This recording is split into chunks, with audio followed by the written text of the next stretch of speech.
दोस्तों, जेके IT Mantra YouTube channel में आप सभी का स्वागत है। आज हम डीसी जनरेटर के इम्पोर्टेंट क्वेश्चंस लेकर उपस्थित हुए हैं जो प्रीवियस ईयर के कंपटीशन एग्जाम्स में पूछे जा चुके हैं। यदि आप आईटीआई बेस किसी भी कंपटीशन एग्जाम की प्रिपरेशन कर रहे हैं तो ये क्वेश्चन आपके लिए महत्वपूर्ण रहने वाले हैं, क्योंकि ये रिपीट हुए क्वेश्चन हैं।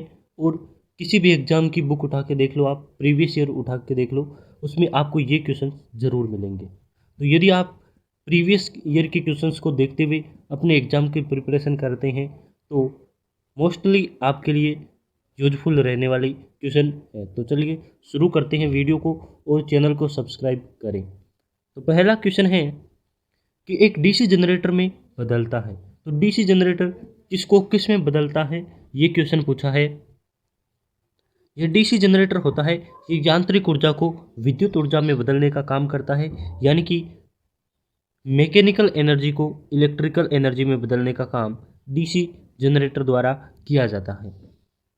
सेकंड क्वेश्चन की बात करेंगे, डीसी जनरेटरों में पोल शू किस प्रकार बांधे जाते हैं। तो डीसी जनरेटरों में पोल शू होते हैं, वह स्टेटर के साथ इस प्रकार से बांधे जाते हैं। मुख्य पोल होता है उसके साथ इस प्रकार से बांधे जाते हैं कि इनका जो स्क्रू होता है वो फेस के अंदर बैठ जाता है और बाहर नहीं रहता, जिससे कि आर्मेचर के घूमने में परेशानी ना हो। इस प्रकार से वह मुख्य पोल में ये पोल शू होता है इस प्रकार से, और स्क्रू इसके अंदर बैठ जाता है, सरफेस के अंदर बैठ जाता है। इस प्रकार से रिवेट करके इसे लगाया जाता है, वो होता है काउंटर सैंक स्क्रू। तो काउंटर सैंक स्क्रू के द्वारा बंधे होते हैं।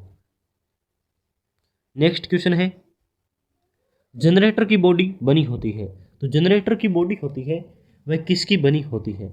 तो आप सभी को पता है कि जनरेटर की बॉडी ढलवा लोहा या फिर ढलवा इस्पात से बनती है।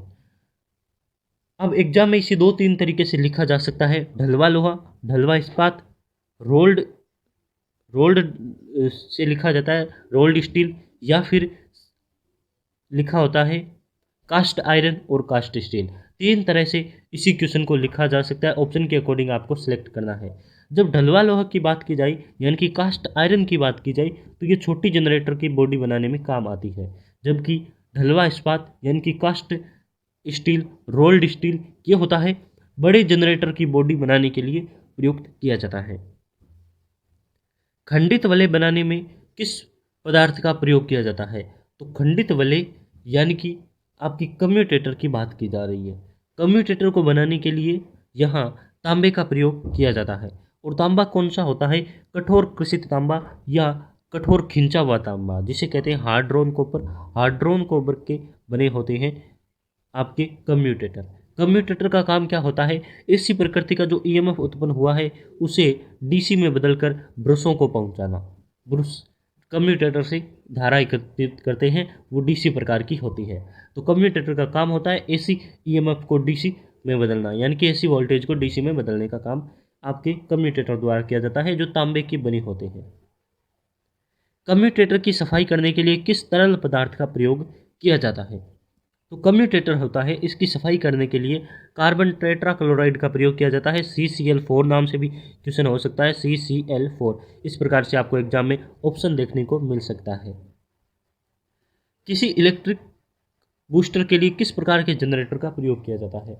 मुख्यतः जनरेटर 3 ही प्रकार के होते हैं, सीरीज, शंट और कंपाउंड। और इन्हीं के आधार पर आपको एग्जाम में 1 या 2 क्वेश्चन देखने को मिलते हैं कि ये कार्य किस जनरेटर द्वारा किया जाता है, या फिर इस प्रकार के जनरेटर द्वारा कौन सा कार्य निम्न में से किया जाता है। तो इस प्रकार के क्वेश्चन के लिए मैंने पहले से एक शॉर्ट वीडियो अपलोड की है, जिसमें आपको सभी प्रकार के जनरेटर और उनके कार्य एक साथ मिल जाएंगे, जिससे आपको बहुत मदद मिलेगी एग्जाम को क्रैक करने में। तो इलेक्ट्रिक बूस्टर के रूप में सीरीज जनरेटर का प्रयोग किया जाता है। सीरीज जनरेटर का प्रयोग किया जाता है बूस्टर के रूप में। इलेक्ट्रोप्लेटिंग यदि पूछे तो आपको शंट जनरेटर करना होता है। जनरेटर के आर्मेचर कोर के लेमिनेशन की मोटाई कितनी होती है। तो एग्जाम में क्वेश्चन पूछा जाता है कि जनरेटर के आर्मेचर की कोर किसकी बनी होती है। लेमिनेशन की मोटाई पूछी जाए तो ये होती है 0.35 mm से 0.5 mm या फिर ऑप्शन के अकॉर्डिंग हो सकती है 0.35 mm से 6 mm भी हो सकती है। 3-5 mm से 6 mm हो सकती है। और ये आर्मेचर कोर सिलिकॉन स्टील की बनी होती है और इसका कारण होता है हिस्टैरिसीस क्षति को कम करने के लिए हमें सिलिकॉन स्टील की कोर बनानी पड़ती है। निम्न में से क्या डीसी शंट जनरेटर का एप्लीकेशन है? तो डीसी शंट जनरेटर का एप्लीकेशन क्या होता है, कार्य क्या होता है? तो इलेक्ट्रोप्लेटिंग के रूप में डीसी शंट जनरेटर का प्रयोग किया जाता है और बैटरी चार्जिंग के लिए भी शंट जनरेटर का प्रयोग किया जाता है। इस प्रकार से शंट जनरेटर के बहुत कार्य होते हैं और एग्जाम में ज़्यादातर क्वेश्चन इसी के पूछे जाते हैं। कंपेंसेटिंग वाइंडिंग प्रयुक्त करने का क्या कारण है? तो आप सभी को पता है कि आर्मेचर जब घूमता है तो ईएमएफ उत्पन्न होता है और ईएमएफ उत्पन्न होने से आर्मेचर का एक खुद का चुंबकीय क्षेत्र उत्पन्न हो जाता है जो मुख्य चुंबकीय क्षेत्र का विरोध करता है और इस प्रकार से दो प्रकार के आर्मेचर रिएक्शन देखने को मिलते हैं। यानी कि इस विरोध से दो प्रभाव उत्पन्न होते हैं। पहला होता है प्रतिचुंबकीय और दूसरा होता है विचुंबकन प्रभाव। प्रतिचुंबकीय को यदि समाप्त करना होता है तो ब्रशों की स्थिति बदली जाती है और यदि विचुंबकन प्रभाव को समाप्त करना है तो हमें कंपेंसेटिंग वाइंडिंग की जरूरत होती है। तो ऑप्शन नंबर 20 सही आंसर है। कंपेंसेटिंग वाइंडिंग प्रयुक्त की जाती है विचुंबकन प्रभाव को समाप्त करने के लिए। लास्ट क्वेश्चन है, इंटरपोल का संयोजन किस प्रकार किया जाता है? तो इंटरपोल होते हैं वो उनका उपयोग किया जाता है कम्यूटेटर पर जो स्पार्किंग होती है उसे कम करने के लिए इंटरपोल लगाए जाते हैं और ये आर्मेचर के सीरीज में लगे होते हैं। तो आर्मेचर के श्रेणी क्रम में लगाए जाते हैं और इनकी संख्या मुख्य पोल की संख्या के समान होती है। यानी कि मेन जो पोल होते हैं उनके समान ही इंटरपोल होते हैं। तो ये थे इम्पोर्टेंट क्वेश्चंस जो प्रीवियस ईयर के क्वेश्चंस में पूछे गए थे, एग्जाम में पूछे गए थे। तो आप वीडियो को लाइक करें और चैनल को सब्सक्राइब करें। आपको इसी प्रकार की वीडियोज इस चैनल पर मिलती रहती हैं।